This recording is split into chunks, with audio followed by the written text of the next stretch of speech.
Welcome to the universe inside our mind. I'm Dr. David Jubb. I'm really glad that you've tuned in today. We've really got an exciting talk here all about energy and what's happening at a cellular level, some cutting edge insight, and perhaps you're needing more energy. Well, this show is the show for you. Probably get used to a little bit that I have braces, and that's sort of new if you've been watching the show. So I already have a bit of an accent, and now I've got these braces, and so hopefully I am going to form all my words correctly and that you'll really get this message today. Life food nutrition really is an ancient diet, and you might be interested to know today, what is this ancient diet and how could this help us? And why is it that chronic fatigue and these sorts of things are so on the rise? And we see, all kinds of advertisement and things for energy, people boosting their energy, and products on the markets and things for helping people boost their energy. It is interesting that in cell biology, cell biologists have this insight that the mitochondria, which is a very primitive type of bacteria, really, or an algae, you could say, an algae that's living inside the cell, living in symbiotic relationship with us. That algae that's living in a cell of a plant is green, and that actually is algae that's helping generate energy for the plant. The mitochondria inside our cells transform solid sort of substances, like they can transform sugar, protein and fat, and cause that to be burned in this a complicated cycle called the Krebs cycle, to be burned as a fuel to produce adenosine triphosphate, which is burned as a fuel. The mitochondria also pick up and tap into 0-point energetics, where electrons are produced from resonant, ambient temperature, pressure differentials, electrical differentials. So these tapping into 0-point energetics, the mitochondria can produce electrons, and for the most part, most of us might be unaware actually that you are living on an energy quite a bit that's generated this way.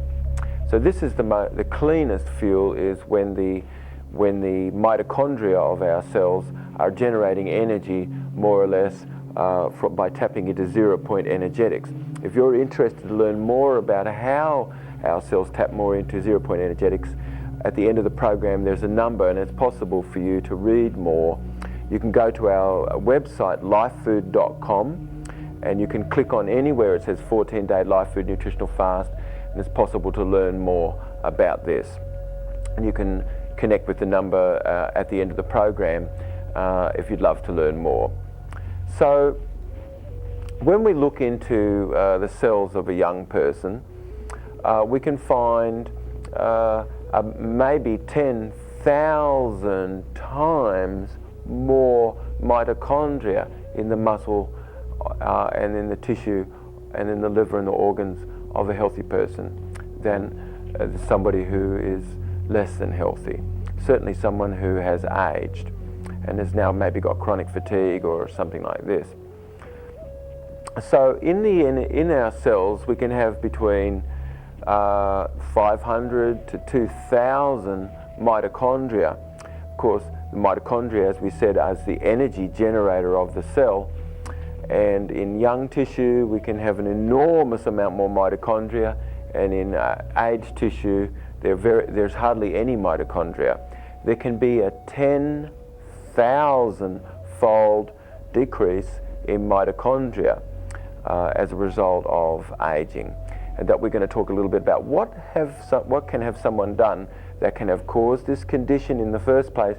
True Healing Therapeutic really is working out what I've done to cause me to get this way, and then clearing all of those unintelligent habits away, and supporting nature to help, you could say, rejuvenate our mitochondria, which we have some ability to rejuvenate our mitochondria, which we'll talk about today. So if you're sitting there and you're feeling, oh my God, I feel like I need more energy, or you know somebody who needs more energy, then this, what we're talking about today, can be very useful to you. So as we said, that energy is generated in the mitochondria. Younger person can have up to 10,000 times more mitochondria in their cells than an older person. And that the busiest cells of our body have the most mitochondria. So the liver, the heart, the kidneys, these are organs which have an enormous amount more mitochondria. Cells which are not really expending much energy at all don't really require that much mitochondria. So when we're born with this enormous bank account of mitochondria, and as we age, mitochondria can have become 10,000 fold less. And so that really does, we witness this in older age. Of course, people start to really have less than the proper strength and that sort of thing, you know, to lift and to do the kinds of things they might ordinarily have done. And it directly correlates with the amount of mitochondria that the person has available. So we said also that the mitochondria is like a primitive algae that's living within us, and that if you've watched our program before, you might have become aware from other programs that we're really composed of units that we can find individually in nature that is assembled to form this body. So mitochondria is the energy generator, and that we tap into free energy through zero-point energetics. We have a book on this called Colloidal Biology, if that's something this is something that you're interested in. So what are the kinds of things that can have caused the mitochondria to age? For the most part, you really could say that free radical damage is really what causes this. Free radicals are molecules which are energetically unstable. That can be a molecule which is missing an electron, but it doesn't necessarily have to be. A free radical is simply a molecule which really is destabilized in its energy, and to become stabilized, it robs energy from the neighboring area, and it causes free radical damage. Often the robbing of an electron or the destabilization of tissue by material becoming stuck together, cross-fiber linkages and things having formed and things. What are the kinds of things that can have caused free radical damage? One of the major things, of course, we're not going to be able to cover everything, but I'd love to make sure that I do cover some of the most important things. So sugar in the blood is one of the things that I really would like to talk about. Mostly coming from starch, which won't grow outside a farmer's fence line. Can't find starch growing outside a farmer's fence line. So wheat, corn, rice, carrots, beet, potato, oats, barley, corn, banana. These are foods which are starchy, and they end up as an excess sugar in our body, and they cause age-related sort of substances to be released. So ordinarily, you know, our ancient diet really was more, and way of living was more where food was suspended. We didn't eat as much. We certainly didn't consume the kind of food, the new foods that people are consuming, especially the starches and things and the cooked fats and things. We'll talk about starch for a second. Blood sugar for a regular, normal person that's in a fasting state is around 85 milligrams per deciliter. And that's a very small amount. Page and Cannon are two researchers that have looked into this and have discovered that as people's blood sugar is around 85 milligrams per deciliter, calcium and phosphorus are in right ratio and right relationship with each other. When someone can have consumed starch, that can have robbed the phosphorus from the body, causing calcium really to be toxic, because calcium requires phosphorus to do, for calcium to do its job. Without phosphorus, calcium becomes toxic. if someone was tired and lethargic under circumstances like that, calcium becomes deposited in the body. So when someone would have done food which ended up as an excess sugar in their blood, blood sugar was raised, insulin was raised, blood sugar was lowered, and it was really kind of like a yo-yo sort of thing with the blood. And free radicals are caused as a result of all this excess sugar that's in the blood.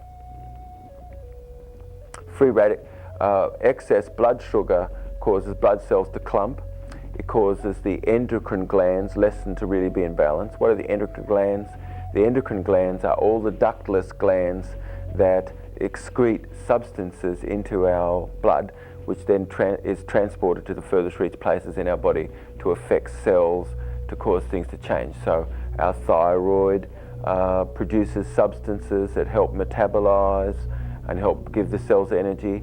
Our thymus produces substances that help through the immunity. This is like our master clock of our immune system. The pineal gland, which is in the darkest, deepest area of the brain, it's like a third eye, secretes substances. The pituitary, the anterior pituitary, secretes substances. The pancreas and the adrenals, the ovaries, the testes are all glands which excrete substances which require calcium really to excrete these substances, and for the endocrine glands to be in balance, calcium is necessary. If someone's had excess sugar, that's robbed phosphorus from the body, and calcium can no longer really do its job effectively. And so then endocrine glands might less than be in balance as a result of blood sugar less than being in balance.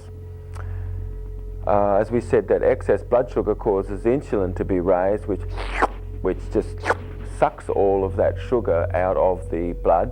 Meanwhile, whilst insulin is present, human growth hormone can't be, and so cell rejuvenation less than can occur as well as what it can, because human growth hormone is very important for cell rejuvenation. So we only really can get some good cell rejuvenation going, and we can improve our condition when we can be able to manage more our blood. We should not necessarily be eating or have to eat to raise our blood sugar. Our blood sugar should be relatively, stable throughout the day, and we should have a condition where we're able to be without, and that we yet still have plenty of blood sugar. So free radicals are caused as a result of excess sugar being in the blood. Blood cells become clumped. The clumping of those blood cells causes cells not to really be able to perform their function as well. When a cell is discrete from this cell, and every cell is discrete, it has enormous surface exchange to get its work done. But when there's excess sugar in the blood, or there's not enough, it causes electrons to be robbed from the body. Cells start to less than flow nice and discreetly. They can have clumped together, and they can have reduced the surface exchange quite enormously. So when we have excess sugars, it robs oxygen from the body, and it really causes the mitochondria less than to function as well as what they can. It causes like a browning out. It causes a lack of sugar, or excess sugar causes the brain less than to function as well as what it can. So what are some of these foods? Of course, the starchy foods, of course, all of the pasta and noodles and all of the grains that people are eating. Not the seed though, seed is fine.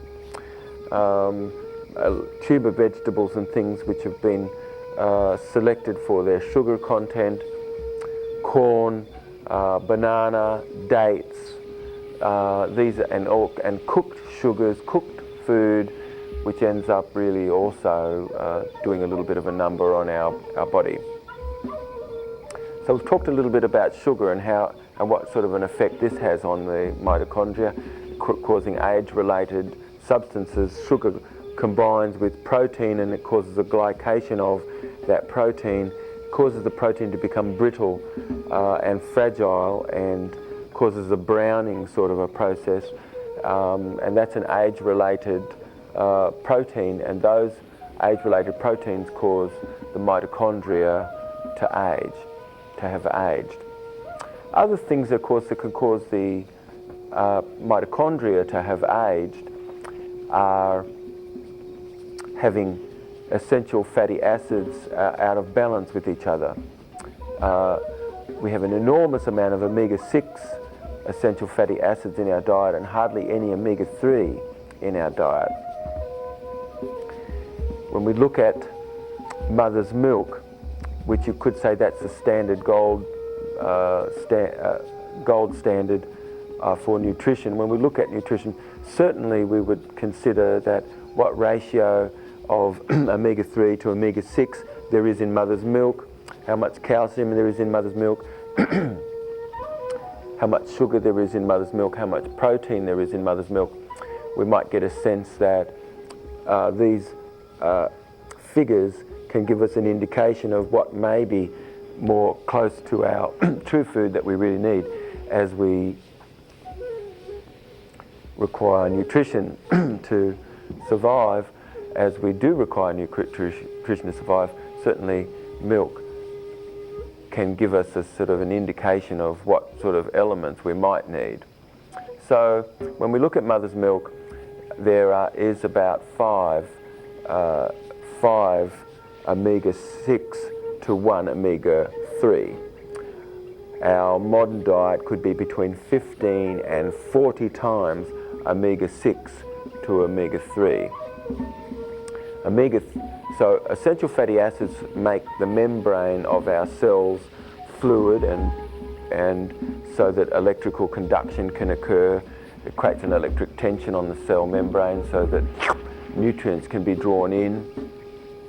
Our brain is mostly made up out of fats, and when this ratio of omega-3s to omega-6 is out of balance, of course I said we need 5 times the omega-6 than we have omega-3s, and that there can be 15 to 40 times more omega-6s than omega-3s with all the vegetable fats, the margarine, all the vegetable cooking oils and things that are presently being used, and all the product and things, cottonseed oil, sunflower, safflower oil, rapeseed oil, sesame. These are all oils which have an enormous amounts of omega-6, and most, as I said, people are really not bringing in the omega-3s much at all. And this really creates a havoc in our brain because the brain can have become composed of fats which really are other than the ratio of fats that really should be made of. When omega-3s are not present but omega-6s are, little by little tissue can have become composed of elements which are less than supportive of proper brain function and less than supportive of proper mitochondria function. So saturated fats, people can have had a diet full of saturated fats, cooked saturated fats and things, and those saturated fats can have invaded brain tissue and things, and they are not so fluid because an unsaturated fatty acid or an oil is an oil which more or less is liquid at room temperature. Saturated fats are more solid. And so these saturated fats, which can be in excess, can of course the membranes of the body less than really be able to conduct proper electricity and things. When we cook fats, those unsaturated fatty acids become trans fatty acids. It changes their molecular shape.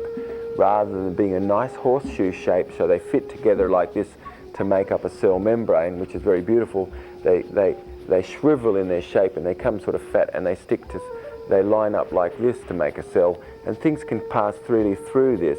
It's lost its proper protective sort of element because the cooking and the heating process has caused that essential fatty acid to become what's called a trans fatty acid, and that does not fit into the cell membrane quite the same as a cis fatty acid does. We're not really designed to eat cooked fats. So when we do cooked fats, when we do fats in excess, especially omega-6s without omega-3. What are omega-3s? flaxseed oil, all cold seed plants have a nice amount of omega-3s. Blue-green algae, spirulina, has wonderful amounts of omega-3s. And then bee pollen has omega-3s in it. There are some really great sources of omega-3s. Fish can have been touted as having omega-3s, but mostly because of the processing of the fish, those oils, because they are fairly volatile, tend to be rancid.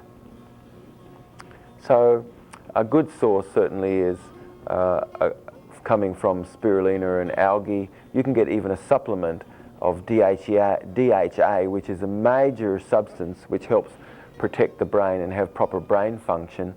That's made from algae. So DHA is made from essential fatty omega-3s. So when somebody can have taken in excess omega-6s, that causes glutamate molecule to be released in the brain, and the glutamate molecule causes no, wait a minute. The omega-6s in excess cause anuraconic acid to be released in the brain, and it causes a cascade of anuraconic acid to be released in the brain, which causes glutamate to be released. Glutamate fits into the calcium channels of the neurons, and that causes the calcium channels to be open, and more or less that cell becomes excited to death, and that creates excitotoxicity and causes brain cell death. It causes a rancidness of the fat cells of the brain, and without antioxidants, oxidization occurs, and that's a rancidness of fat cells of the brain. And so, for the most part, there can be low-grade inflammation of the brain underneath everything, and it can be a low amplitude of electricity also that's being emitted by the brain, and these are all factors that can have affected someone's energy. So when the cells of our body lessen up, are getting the proper amplitude of electricity, as a result typically of the kind of things that people have consumed for the most part. You really could say that most people are digging their grave with their teeth, and they're certainly digging the grave of the earth with their teeth. That might be a surprise to people, because we mostly hear perhaps that it's genetics, or, you know, most of us maybe have got the idea recently that perhaps it's genetics. Genetics accounts for some small amount, but it mostly is what you've done, what you and I have done with ourselves, that counts more than anything else. So some of the kinds of things that I can do in the time that we have left, what are some of the kinds of things that I can do? First of all, I can clear away all of the debris in my body by doing some live food nutritional fasting and clearing away the bile stones, getting the liver to work, getting the kidneys to work again, so the blood becomes cleaner, the plasma becomes cleaner, there's not as much resistance to energy flowing because of debris being cleared from the body. We have enormous more antioxidants available for quenching free radicals, and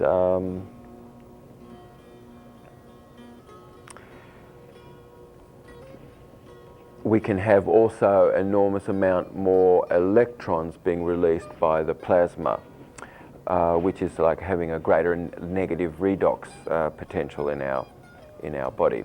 So these are the three indexes: the terrain's ability to be able to give up electrons, the amount of antioxidants available, and our acid-alkaline balance are all factors which affect energy. So the cleaner that we become, we can clear away debris by doing some live food nutritional fasting to start. We can do some supplements to make sure that we're managing blood sugar better. We can bring in alpha-lipoic acid. There's a wonderful nutrient called tocotrienols, which is very amazing, which is 4,000 times more powerful than vitamin E. So we can do some substances like alpha-lipoic acid, which is very amazing. We can do L-carnitine, which you need to do about 2 or 3 thousand milligrams of this to really start to have a benefit. That helps shuttle nutrients into the mitochondria. We can do coenzyme Q10, which helps shuttle electrons. We can do NAD or NADH, which is coenzyme 1, which that's also helps shuttle electrons as a coenzyme. We could do chromium to help manage blood sugar, certainly take the advice and clear away all the high glycotic rate foods that we talked about before, which is the starch. Chromium we mentioned, which is very helpful for making insulin work more powerfully. Vitamin E, very amazing. Beta carotene, and then we can bring in substances which really bring in the negative hydrogen ion. Of course, we produce negative hydrogen ions, but someone can reach the place where electrons are not being produced as much, and so then you could go to a nutritive supplement like microhydrians, which gives more than 10,000 times more electrons than what an orange does, although it doesn't replace an orange. So there are some supplements, there is some ways of going about things.